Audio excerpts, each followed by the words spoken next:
تو آدم علیہ السلام کے لیے جو سجدہ کیا گیا تھا وہ سجدہ تعظیمی تھا جو فرشتوں سے کرایا گیا۔ اب آپ کو میں بتاؤں، تفسیر میں ہے کہ نماز میں ہمارے جو 2 سجدے ہیں انہی فرشتوں کے سجدے کو لے کر کے نماز میں ہر رکعت میں 2 سجدے کیے گئے۔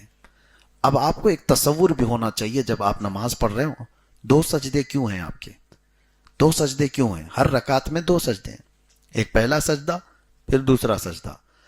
ہوا یہ کہ آدم علیہ السلام کو سجدہ کرنے کا جیسی حکم دیا فرشتوں کو تو سارے فرشتے سجدے میں گئے۔ وہ تقریباً 500 سال کا سجدہ تھا، ایک سجدہ۔ یہ تو حکم کے اوپر تھا، اللہ نے حکم فرمایا تو سب سجدے میں گر گئے۔ پھر جب ان کو اٹھنے کا حکم دیا گیا، فرشتے اٹھے تو انہوں نے دیکھا کہ ابلیس لعین کھڑا ہوا ہے، اس نے نافرمانی کی ہے، سجدہ کیا ہی نہیں۔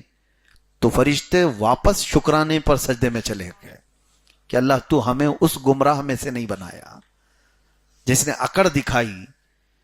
تو ابلیس لعین سے پناہ مانگتے ہوئے فرشتے دوسرے سجدے میں گر گئے، اور یہ بھی اتنا ہی لمبا سجدہ تھا۔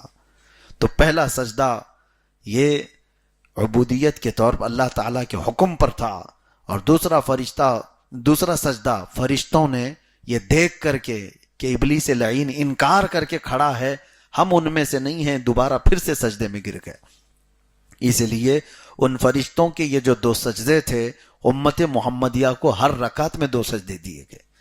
پہلا سجدہ آپ اللہ کے حکم کے مطابق اس کی بارگاہ میں عبودیت کے طور پر جھک جائیں، اور پھر اٹھ کر کے دوسری مرتبہ سجدے میں جائیں تو یہ تصور کر کے جائیں کہ اے اللہ تو سر اٹھانے والے یا اکڑنے والوں میں مجھے نہیں رکھا، میں پھر سجدہ کر رہا ہوں، پھر سے سجدہ کر رہا ہوں۔